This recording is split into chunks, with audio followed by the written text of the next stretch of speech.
인순이는 1957년생으로 본명은 김인순이며 올해 66세이다. 1978년 희자매로 데뷔하였으며 현재 해밀학교 이사장이다. 인순이는 흑인 주한미군 아버지와 한국인 어머니 사이에서 태어난 아프리카계 혼혈 한국인이며 아버지는 인순이가 태어나고 미국으로 떠났기 때문에 인순이는 아버지를 본 적이 없다고 한다. 과거에 비해 상대적으로 나아졌지만 아직도 혼혈에 대한 사회적 편견이 강한데 인순이가 1970년대 희자매로 활동하던 시절에도 흑인 혼혈 특유의 곱슬머리를 가리기 위해 방송에 나올 때는 머리에 천을 둘러야 했다. 혼혈로 자라면서 굉장히 힘든 학창시절을 보냈기 때문에 다음 혼혈 세대들은 본인과 같은 어려움을 겪지 않기를 바라는 마음에 강원도 홍천군의 다문화대안학교인 해밀학교를 세웠다. 인순이의 자녀로는 외동딸이 있는데 원정 출산을 했다고 고백했다. 1990년대에는 흑인 혼혈에 대한 차별의식이 어마어마했고 대중들도 그것을 알고 있었기에 큰 비난은 받지 않았으며 인순이는 중학교 졸업 후 고등학교 진학은 꿈도 꾸지 못한 채 생계활동을 시작했다. 그때 김한선의 이모이자 프로듀서로 잘 알려진 한백희의 눈에 들어 가수 생활을 시작했다. 먼저 가수 한백희 무대에서 백댄서로 일하다가 우연히 인순이의 노래 실력을 본 한백희가 자기 대신 인순이를 무대에 세우며 가수로서의 길을 시작했다. 1978년 3인조 걸그룹 희자매로 데뷔하였다. 걸그룹 희자매는 바니걸스, 숙자매와 함께 걸그룹 트로이카를 형성하며 많은 인기를 얻었다. 멤버들이 탈퇴한 후에도 인순이는 한백희를 따라 솔로 가수로 활동하게 되었으며 지금도 많이들 부르는 밤이면 밤마다가 1983년 큰 히트를 쳤으며 그 후 인순이와 리듬터치로 활동했는데 리듬터치는 인순이의 뒤에서 춤을 추는 지금의 백댄서 개념의 팀이었다.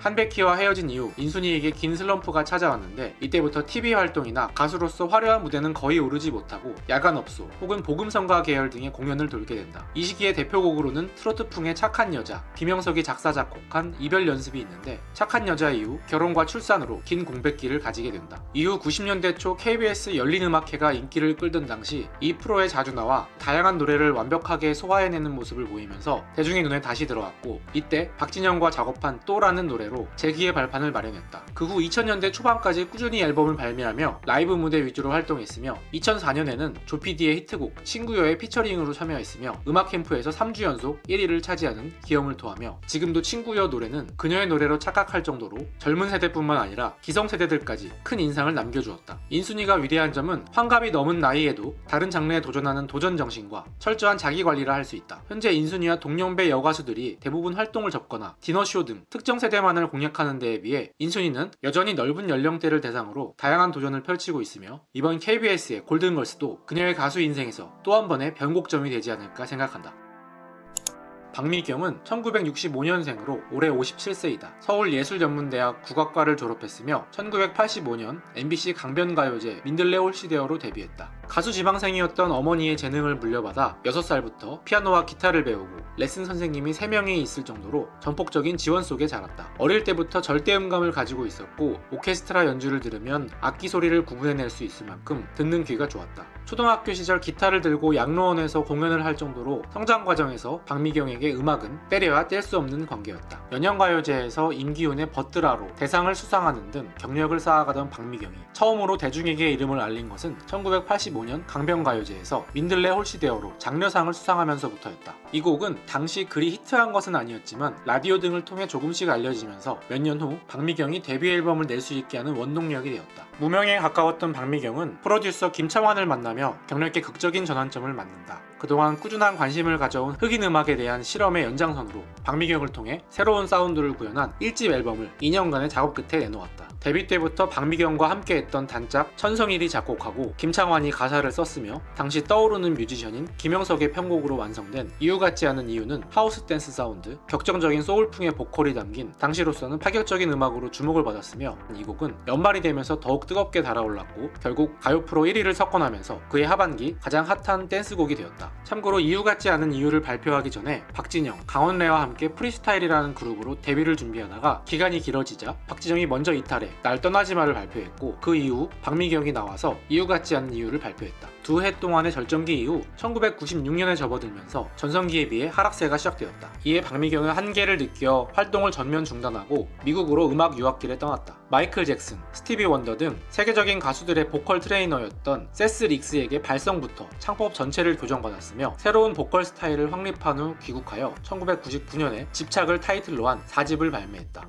가요 차트에서는 탑10에 들어가는 성적을 냈으며 그럭저럭 괜찮은 성과였으나 당시 1세대 아이돌 시대로 접어든 가요 시장에서 박미경의 입지는 크게 줄어들어 있었고 집착은 현재까지 사실상 마지막 히트곡으로 남는다. 2012년 4월 29일부터 2개월간 나는 가수다 2에 출연했는데 열성적으로 방송에 임할 각오를 다졌으나 본 경연이 시작되고 난 후의 반응은 긍정적이지만은 않았다. 원하고 원망한 조를 부른 첫 경연 무대에서는 누가 봐도 알 수 있을 정도로 심하게 긴장하는 모습을 보여주었으며 고별가수전에서는 정훈이의 무인도를 선곡하여 큰 스케일의 곡을 무리 없이 소화하며 선전했지만 6월 A조 경연에서 부른 패티김의 이별로 다시 한번 하위권 3인에 들며 위기를 맞았다. 그리고 고별가수전에서 자신의 장기인 댄스 편곡으로 김현식의 주저하지 말아요를 부르며 반전을 노렸지만 결국 열세를 극복하지 못하고 고별가수로 선정되었다. 고별가수로 선정되고 나서도 담담하게 결과를 받아들이며 팬들에게 여전히 현역 가수로서 왕성하게 활동하는 모습을 지켜봐줄 것을 당부했다. 박미경은 본의 아니게 공연 내용보다 개그 캐릭터로 흥했는데 박미경 국어책 리액션으로 많이 알려졌으며 와, 비트,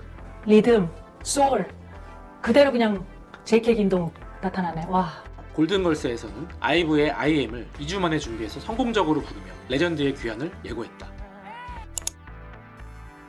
신효범은 1966년생으로 올해 57세이다. 송곡여고를 졸업했으며 1988년 MBC에서 주최한 제2회 MBC 신인가요제에서 그대 그림자로 금상을 수상하여 데뷔했다. 엄청난 가창력의 소유자이며 송곳처럼 찌르는 고음이 인상적으로 한 소절 내에서도 발성과 호흡을 자유자재로 조절하며 목소리의 질감마저 바꿔버리는 실력을 발휘했다. 신효범은 대표곡도 가지고 있고 가창력도 본좌급이지만 30대 미만의 젊은 세대에서는 인지도가 낮은 편이다. 하지만 국내 여가수들 중 단연 원탑으로 꼽힐 만큼 잘나가던 때가 있었다. 1년 넘게 뮤직박스 순위에서 밀려나지 않았던 3집 대표곡 언제나 그 자리에 붙어 대부분의 가요순위 프로그램에서 1위를 기록한 4집 타이틀곡 남널 사랑해에 이르는 시기가 바로 그때인데 이선희와 아이돌 가수 김한선의 활동이 뜸해진 틈을 잘 비집고 들어온 셈이다. 사실 사랑하게 될 줄 알았어의 경우도 그나마 현 세대에서 가장 유명한 노래라 대표곡이 된 경우일 뿐 발매 당시에는 오히려 묻힌 쪽에 가까웠다. 2012년 나가수 시즌1에 합류하면서 4곡을 불렀는데 인순이의 이별 연습으로 출연과 동시에 1위, JK 김동욱의 미련한 사람, 펄 시스터즈의 떠나야 할 그 사람, 그리고 펑키한 리듬으로 선보인 이광조의 세월 가면을 불렀으며 2019년 불타는 청춘 콘서트에서 난 널 사랑해를 불렀는데 50이 넘는 나이에도 여전히 본작급 가창력을 과시했다. 2020년 TVN의 드라마 슬기로운 의사생활에서 전미도가 부른 사랑하게 될 줄 알았어가 많은 사랑을 받자 원곡자인 신효범 역시 재조명을 받았다. 전미도가 부른 곡은 각종 음원 차트 1위를 차지했으며 원곡자인 신효범 노래 역시 역주행으로 차트인했는데 신효범은 인터뷰에서 전미도 덕에 다시 노래가 사랑받게 되어 감사하다라는 말을 전했다. 2021년 골 때리는 그녀들에서 장신의 체격을 바탕으로 불나방팀 주전 센터백으로 출연하며 신효벽이라는 별명이 붙여지며 인지도가 상승했다. 현재 골든걸스 멤버로 출연하여 필 스페셜을 성공적으로 소화해내며 다시 한번 레전드의 존재감을 과시했다.